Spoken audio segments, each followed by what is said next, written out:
బాబు చాయ్ తీసుకోండి.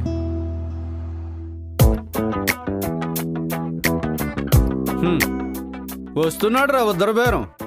అన్నా అరే సురేష్, ఇక్కడ కొంతమందిని అడిగేసి కడిగేయాల్సింది ఉంది కానీ నువ్వు వెళ్ళి ఆ గ్లాసులు కడిగి. అన్నా ఒక టీ అన్నా. డబ్బులు ఇస్తే ఇస్తాం. కొత్తగా అడుగుతావేటన్నా? మన అకౌంట్ లో రాసుకన్నా. నేను రాసుకోవడమే తప్ప నీ దగ్గర తీసుకోవడం ఎప్పుడైనా ఉందరా?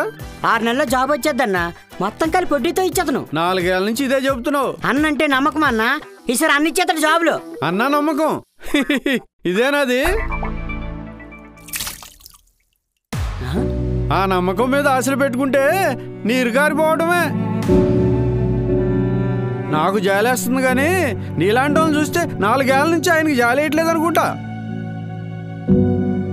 సరే తీసుకో. థ్యాంక్స్ అన్నా. బాబాయ్ ఒకటి. నీది కూడా రాసుకోవాలా? రాసుకోవడం కాదు, రాసి పెట్టుకో.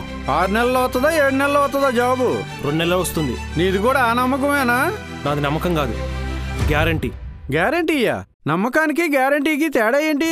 నమ్మకం పోస్టర్లో ఉంటుంది, గ్యారంటీ పాలనలో ఉంటుంది. ఇది బాబు గ్యారంటీ, అందుకే ఈసారి మాకు జాబ్ గ్యారంటీ.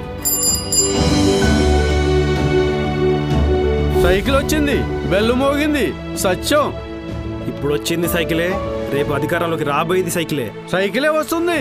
మనందరం సంతోషంగా ఉండాలంటే సైకిలే రావాలి. మరి ఇదిగో చాయ్ తీసుకో.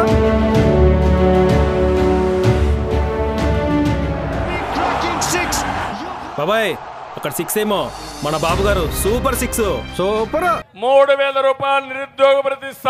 యువతను ఆదుకునే బాధ్యత, అన్ని విధాల దారి చూపించే బాధ్యత మాదని మరొక్కసారి యువతకు పిలిపిస్తున్నా. 20 లక్షల ఉద్యోగాలు క్రియేట్ చేస్తా. డిఎస్సి పెడతా, గవర్నమెంట్ లో ఉద్యోగాలు ఇస్తాం.